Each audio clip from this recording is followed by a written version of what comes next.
morning and welcome back to the Sage Sorority. I'm your host, Shantel. How are we all doing, guys? Hello. Quickie little intro today. I'm not going to get too much into it, but I'm flirting with video, okay? So right now you just have raw camera, no lighting, no studio, no nothing, because I'm trying to see how this goes. I need to remember to look into the camera, not the viewfinder, because we're always tweaking and trying things around here, right? So it's a beautiful day. Long form video has been calling my name, a little chirp, for years. If you have been following me for a while, you know that I was a YouTube girly kind of during lockdown times, a little bit in Toronto, but I've never been able to really stick with it because editing is tough. It takes me a while. I find it to be a little bit of a slog. And because I'm doing everything myself, I'm like, do I really want to invest in this? Let me just put a pin in it. So obviously with growing the pod and trying things out and, just flirting with life, part of that is getting the podcast on video. Now, I will tell you right off the top, this will probably not be every video, not until I'm in a really solid groove where I can make that commitment. And sometimes you can just kind of whip out an episode very quickly just on your own. Also, the way I edit, I think will change. So if you're listening to this episode and it's not in video, it's because it just was not coming together. And I was like, okay, no, we're just going to scrap it until I can get a better workflow. And everything for the Sage Sorority as it stands right now, I am doing solo. So I need to be very mindful of my own skill sets, my own bandwidth, and what I'm taking on. So that's kind of the gist of it. And what I really also want to add in is that we talk a lot on the pod about trying things out, getting out there, hobbies, getting your hands dirty, learning as you go. And this is a huge part of that, right? You guys know, as I mentioned in episode 1, the reset, and I'm sure I've mentioned in other episodes that it took me a really long time to actually get the Sage Sorority off the ground. It was called something else before that. And the first time I ever had an idea to do a podcast was in 2017. So that was a long time ago and I never did it. To even get to the part where we could launch a Sage Sorority was that I don't want to be a person that talks about doing things. I want to be a person that talks about doing things and then actually does them. And this is part of that. I just need to figure out what video looks like for me and my workflow and my life and see where I can add it in, where I won't add it in, and eventually I will get there. Has nothing to do with being comfortable on camera, because short form content I'm here for. It's just the production of it all. You know what I mean? Podcast studios are quite expensive to rent all the time, which is why much larger podcasts end up having their own studio. So I have my camera. I've been playing around with it for a while. I'm going to get into my camera a little bit later in today's episode, but I wanted to give you guys a real solid intro that this is what I'm thinking about. This is what I'm doing. If you have any tips, tricks, hacks, whatever, you know where to find me. Please send them to me because your girl needs all the help she can get, basically. Hopefully the sound is good because I do have an external mic, but it's dead. And I'm like, you know what? We're just going to try it with the internal mic, which I think on this camera is pretty decent. And we're going to go from there. Okay. So stick with me through these growing pains. This is the beauty of being in the beginning. This is the beauty of being at episode 30, which is insane. And by the time episode 300 rolls around, these things will be a mere distant memory. So anyways, that's my intro. I hope everyone is well and you've had a fabulous week. So let's get into today's episode. Okay, so I always have my laptop with me when I'm recording as well. So you may see me veering off to the side, and that's probably because I'm looking at my laptop. I also have a drink with me, all these things, all this BTS that you don't get in the audio version. So I hope this is interesting, personable. It makes me a little bit more nervous because these are not things I normally do on camera. These are things that no one sees. And I don't know how much space I have on this memory card, so I need to make sure that I record quickly so we can get it all done. So anyways, as you can tell by today's title, this is the August report, R.E.P.O.R.T. And I thought this would be way more interesting than doing a monthly favorites. And then I saw the report thing. Well, I was reminded of it because it actually made its rounds on TikTok. That's kind of where it's from. I think it's a really cute way of going through your month, and I'm going to grab my phone. See, this is the beauty of being on video because I can grab my phone and reference things while I'm talking to you guys. And the report stands for recommending, eating, playing, obsessing, reading, treating. God, I hope I said that right. Anyways, it's more of a playful, in-depth spin on a monthly favorites. And even though I thought nothing had happened in the month of August, that's actually not True. Now, because this is a weekly pod, you guys keep up with me, but there are things that actually go on in my life that I don't mention on the pod, and I figured this would be a great way to share it with you guys as we finally stick our teeth into September. This is post-Labor Day for all my North Americans. For all my Europeans, it's just another time in September, and Europeans are definitely squeezing in their last-minute holiday because that's what you do in September. But last week, you listened to the anti-rot episode. I hope you liked it. I thought it was super helpful even for me to just kind of have all of those central ideas in one place and to keep me focused. So let's get into my August report. Okay, so first we're going to start with reading. The reading has taken a little bit of a hit this month. I'm not going to lie. I read a little bit on holiday, but not too much. But if you guys remember, I did mention in a previous episode that I was reading The Midnight Library by Matt Haig. And it's about this woman who basically is feeling really depressed. Spoiler alert, she unalives herself and then she ends up in this weird purgatory that is a library. And one of her old librarians from school is basically like, all of the books in this library represent a life path, basically, like a choice that you could have made and a life that you could have had. And she starts going through all these different lives, like different interests that she had as a child. What if she had stuck it through? Different loves, if she had ended up with them. There's lives where she's a rock star, all these kind of things, right? And I thought it was a really interesting book because it doesn't frame any real decision as the best decision, although there is a decision that she chooses towards the end of the book that seems to be the better of all options. But in her regular life, it was so fleeting. It's very easy for her to have not made that choice. I won't ruin the whole book for anyone who's interested, but it reminded me of a belief that I do have, which is that I really, 99% of the time, I don't believe there's such thing as a good decision and a bad decision. I truly believe they are just decisions. And, you know, that TikTok that I referenced a couple weeks ago where it's like, if you stick with it, like that is the right decision. And I think the book does a good way of kind of bolstering that point. Not 100%, but a little bit. It's a really easy read. Each choice that we make has a disadvantage to it, has an advantage to it, and it's all about how we ride it out, right? And the way Matt Haig writes about it, I just feel like really crystallizes it for me. He has really good language in the book that I felt really drawn to. It was an easy read and sort of light, but also emotional, if that makes sense.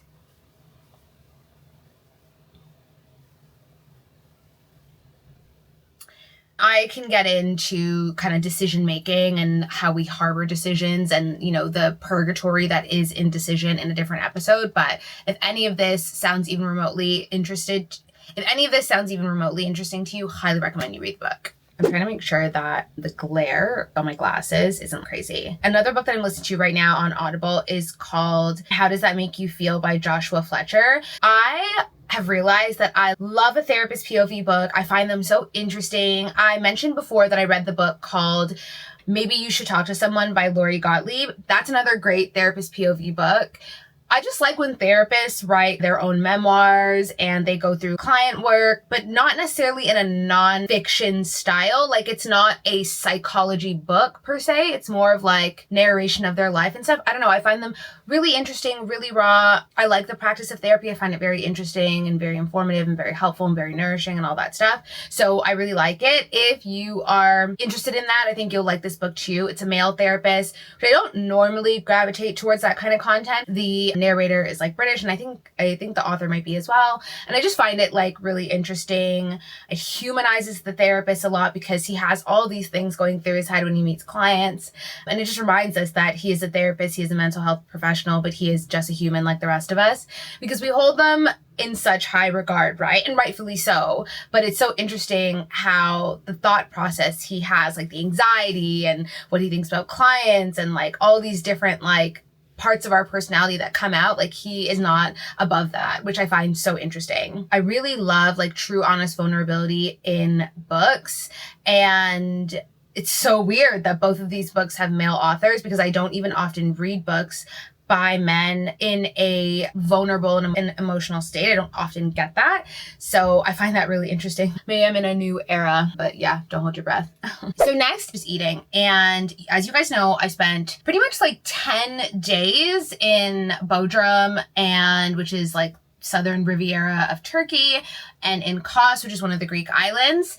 And my biggest eating thing that came out of that experience was I love cottage cheese. And it's not that I didn't like it before, but what I will say is it's really hard to find good cottage cheese in London. Like, I feel like I'm gonna have to do like a little cottage cheese off or sourced from someone else, because the cottage cheese that I had at the resort in Turkey was incredible. It was incredible. Perfect size curds, creamy. It was delightful. And then I came back home. Naturally, you do a big grocery shop when you get back home from vacation. And I was like, oh, I'm going to order cottage cheese. And I did, and it was terrible. And I was like, oh, London, you are failing me, which is weird because London is also a big dairy place. You can get amazing milk and cream in London. So I don't know why the cottage cheese is just really like shitting the bed right now. But anyways, I'm on a hunt for good cottage cheese. Anyways, it's enough about the cottage cheese. But the point is, like, cottage cheese, chia seeds, thyme honey, and peaches. That was like my breakfast for many days in Greece because I loved it so much. And I had to buy thyme honey when I got to the airport, which I like because I don't like crazy sweet things. And I feel like the thyme honey gives the perfect like fragrantness to it. It's phenomenal. And yeah, it's a fantastic like breakfast. Ooh, love so much. Okay, and P is for playing, and me and every other girl in London is obsessed with Olivia Dean. I missed her show in London, unfortunately, because I just like was not on my A game like I should have been. But her song Man I Need, which I think is a new single from her new album that drops this month on the 26th, I think. It's on the TikTok viral list. I know it's on Instagram Reels as well. Beautiful song. I love her voice. Her lyrics are always really like emotional and well written. I think her music is so soft, so sweet, so romantic. I'm a fan and I can't wait for the album to drop because yeah, I want to hear it. I hope it's really, really good. The album is upcoming, but if you're an Apple Music girly like I am, you can listen to 3 songs already. Listen to these lyrics. Some of these things are so me. It's like, looks like we're making up for lost time. Need you to spell it out for me.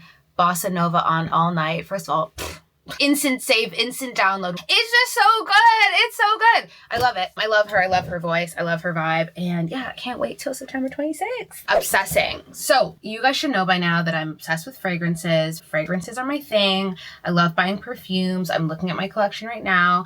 Of course, it's a new month, new season. I went into Harrods recently with a friend. She wanted to smell some fragrances. I'm obsessed. I walked away that day with 5 that I loved. 2 I already knew that I loved, so those don't count. These 3 are, I'll even show you. See, this is the thing about having my phone being on camera, is I can show you guys. I'm obsessing over 3 fragrances this month because I need to add them to my collection ASAP. So first is Guerlain Tobacco Honey. So I hope you can see. If you're listening on audio, then just ignore. Guerlain Tobacco Honey, your girl needs and your girl needs now. So I'm going to read the notes for you guys. The vibe is very much tobacco and honey. Now, honey is not something I super love in a perfume. Like, you know, some notes you'll gravitate towards too. Like, I love a musk. I love a sandalwood.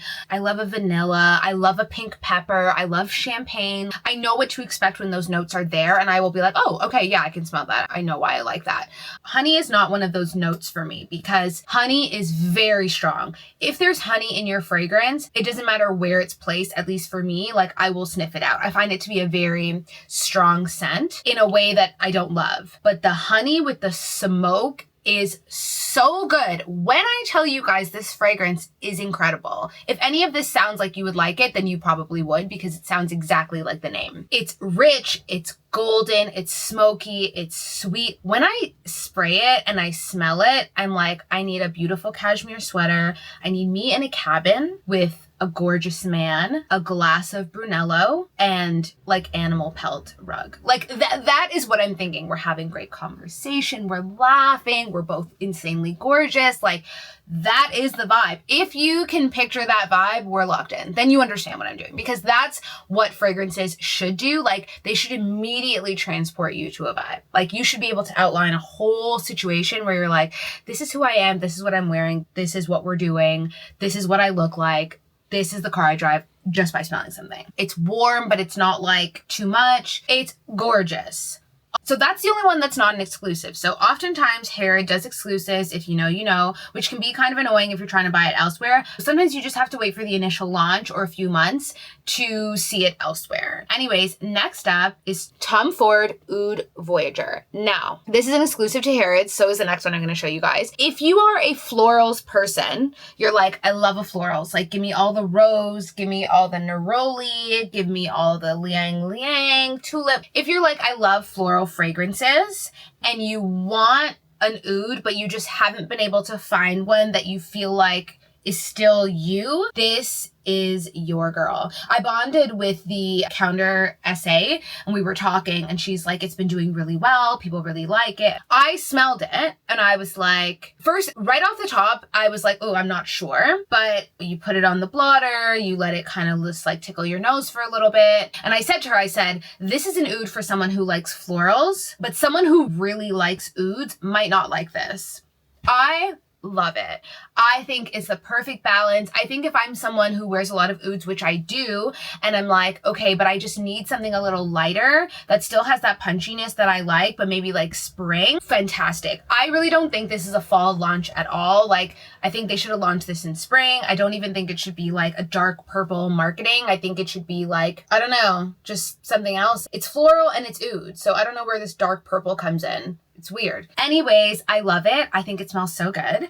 It's very different. That's the best way to describe. It's got resin, it's got spice, but it's got resin and it's got spice and it's got oud, but it's very florally. My friend that I was with, she hates florals, so she did not like it at all, but I love it. I think it'd be a really good date night. I'd still wear it in the fall because like, why not? But I maybe wear it in the fall in the daytime. Fantastic. Love, love, love, love, love. It's getting added to the collection. I'll let you guys know when I have it. And then finally is another Harrods exclusive. I'm so sorry for everyone that doesn't live in London. You're just like, girl, like, hello. I know. I don't know what to say. I go, I see, I gravitate, I smell, and then it's like, oh, it's an exclusive. Christian Dior Rose Star. I'm into it. I'm into it. I don't care. Fragrance community often doesn't love these big houses because they're very like, overrated, overpriced, overhyped, blah, blah. Yeah, but I love me some Dior perfume, so I don't care. Another one, it's rosy. If you like roses, you will like this. She will not disappoint. I don't love that kind of stuff, but I really like the way this is done. It's super elegant, not old lady, not heavy, touch of powder, really, really nice. Really, really nice, like really good daytime. Again, is it an autumn launch? I don't think so. Am I gonna get it? Of course. It smells beautiful. I love it. It would be the last thing I get on this list. Like that would go after the Tom Ford, and the Tom Ford would go after the Guerlain, because that Guerlain needs to be on my dresser ASAP. It's so good. And it's also, I feel like, very seasonal, so that's why it makes me want it even more. Absolutely chef's kiss. Anyways, that's what I'm obsessing over. Next up, we've got R for recommend. So got two different recommendations for you guys this month. When I went to Bodrum, one of the hotels I stayed at is the Edition. Now, if you know, you know. To my Toronto babes, I'm so sorry there's no Edition in Toronto. But for my London babes and some other North American babes, you gotta go to the Edition. And if you're like, I'm not going to be staying there anytime soon, it doesn't matter. You're going to go in, you're going to treat yourself to their candle. You guys, the Edition, you know, a lot of hotels have their own custom scent. So everywhere you go in the hotel, you smell it everywhere and it's beautiful. And a lot of hotels do that. In my humble, scent-driven opinion, I think the Edition does it the best. It's black. It's very inconspicuous. The cold throw is amazing. Like, if I put this on my desk without it being lit, I can smell it. Like, that's how strong the scent is in the best way, not in an overwhelming, like, awful way. A sign of a good candle means you should be able to have good cold throw, which basically means you should be able to smell something when it's not lit. That is a sign of a good quality candle. And the Edition is stunning. It's woody, it's oudy, it's earthy, very unisex, classic, but smells so luxurious. It's made by Labo, so obviously in good taste. And the notes are black tea, cedarwood, Sicilian bergamot. It's got fig. Then it's got like amber, musk, patchouli. It is done so well. But if you can't stay there and you want a piece of it in your own home, I highly recommend the candle. And something less bougie and something less fancy is the Speedy Mob Cookbook. So I love Mob. I know that they have a paid subscription, but I don't really want to pay for like cooking videos. I'd rather have the book. So I already have one that's more like comfy, cozy recipes. I feel like my generation is not really into cookbooks, and I think it's a bit weird. Now, I know that people don't cook as much now as they used to like 20 years ago because, 20 years ago, the idea of getting takeout was Chinese food or pizza, or like McDonald's or something like that, right? Now you can get gourmet food literally to your door. Then we also have a lot of like meal prep services, stuff like that. And people just spend a lot of time outdoors, whatever. I get it. People aren't having as many kids. Kids also breed a culture of having to cook all the time. Listen, I get it. But it's also, I think people assume like you need cookbooks if you can't cook. And that's also not what it is. Like, I like cookbooks because it's a curated version of the type of meal that I'm trying to make. This one that I'm recommending to you guys is Speedy Mob. So these are 12-minute recipes for 4 people. Now, okay, this is not like a cooking show where I'm going to time if it's 12 minutes. And they do tell you in the book that the way to make it 12 minutes is sometimes you have to do 2 things at once. Sometimes you have to do prep. These things to me are great weekday meals. As you can see, it's heavily tabbed. What I do when I get a cookbook is I immediately go through it. I flip through every page and I look at recipes and I'm like, does this look like something I'm going to make? Does this look like something I would even be interested in making? And is this the type of food that I like? And if it is, I tab it. If it's not, I skip the page. And that keeps it really easy for me so that when I am ready to cook something new or to go to the grocery store to buy groceries for something new, I just immediately go to my tabs because I just know that these are the things that I already like. These are already the things that I want to make. But I am recommending if you would like to get better at cooking, or if you're like, you know what, I'm not interested in a million different meals, but I would like a few meals that I do very, very well, or my go-tos. I think books like this, especially Mob, I think Mob is fantastic for that millennial who's in a small family, young family, or just anyone who doesn't want to spend a ton of time in the kitchen or who doesn't want the most elaborate meals. I think this is a fantastic option. And I think just having 1 or 2 that you go to, keep them in your kitchen. Don't keep them on your bookshelf. I feel like if they're in your kitchen, you're more likely to reach for them. And, take 1 or 2 easy meals out of there, write your grocery list and try. And I feel like it's a really nice way to switch up your meals and also to eat fresher food, whole foods at home. So yeah, highly recommend Speedy Mob or any of the Mob cookbooks. And last, but certainly not least, we get to the tea, which is treating. And it full circle ties into our episode today because I am filming on my new DJI Osmo Pocket 3. So that is what I treated myself with this month. After my vacation, I was like, you know what? Instead of worrying about podcast studio time or anything like that, I'm going to film on my own camera. And I think that this is the perfect camera for that. Now, I will be honest, I know a little bit about tech. I'm not super crazy. But because I've been a content creator and an influencer for so long, tech is a part of the game, whether you like it or not. So it pays to kind of stay on top of different equipment and different things. Now, there's always something at the high end you can get, and there's always something at the low end you can get. And for me, I know my own hangups with tech. I know my skill set. So I kind of know the things that are tailored to me as more of an enthusiast rather than a full-on amateur and definitely not a professional. I had been looking at the DJI Osmo for a while. It's made its rounds on TikTok and Instagram with content creators, I would say for the last 1.5 years, maybe 2 years. This is not a new camera at all. It has slowly increased in price, which is also what they do because they know the girls want it. It's everywhere. When I was at Notting Hill Carnival, which I didn't even mention on the pod, I went to Notting Hill Carnival for the very first time. I had so much fun. I had like almost 20,000 steps in a day. It was fantastic. My feet were so sore at the end of it. Can't believe I waited this long to go. But I saw like maybe 7 or 8 cameras there, DJI Osmos. Like, trust me when I say it is very popular.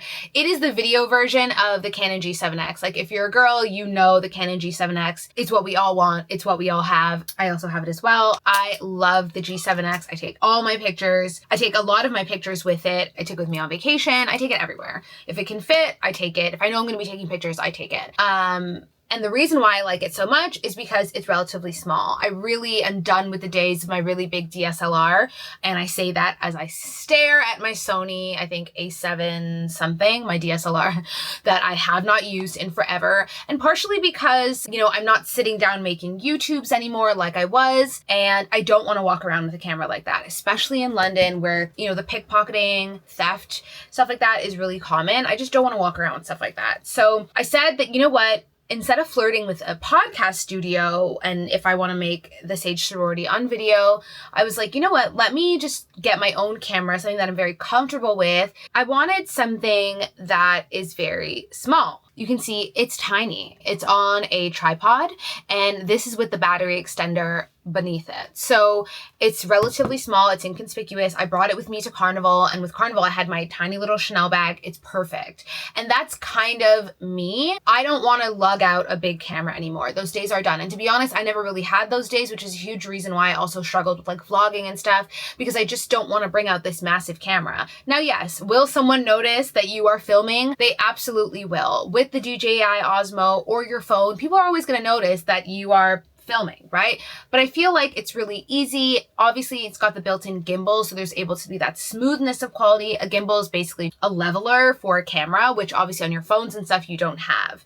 Like I said, something about long form content does draw me in. It's something that I want to do. It's something that I know I can do. I just have to make it work for me. And that's more than just like workload and burnout. That's also the tech. I need something easy. I need something light. I need something that doesn't necessarily have a ton of parts that I need to bring, and something that I can also maybe hand to someone and say, hey, can you just film me like walking down the street or grabbing my coffee, or something that I can just kind of put easily on a table, stick to a wall, whatever the case may be. So far, I'm liking it. It is definitely a learning curve, but I am really, really liking it so far. I'm using it to film this video. This was by far my treat for the month. I'm hoping that I get more happy with it, because then that means more video pods, more video content in general, maybe more things that are just less face to camera, a little bit on the road, maybe a little bit of vlogging, who knows? Maybe I should have bought this before I went on vacation, but we're here now. You know what I mean? So let's just roll with it.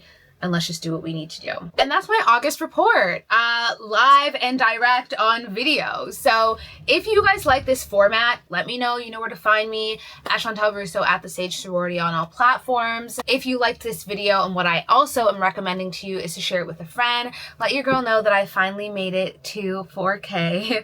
I would also love to know, with August being our unofficial end of summer month, what were you loving? What were you reading? What were you playing with? What were you recommending? What are you obsessing over? What did you treat yourself to? Also, if you have a question, dating, career, relationships, life, family, whatever, in the show notes, there's always an anonymous link for you to send in your questions. Or if you don't mind being a little less anonymous, you can send it to thesagesorority@gmail.com. And that's it for me, my first one on video. We did it again. So I will talk to you guys next week. Have an amazing rest of your week. Have an amazing weekend. And I will see you back here, same place, same time next week. Love you. Bye.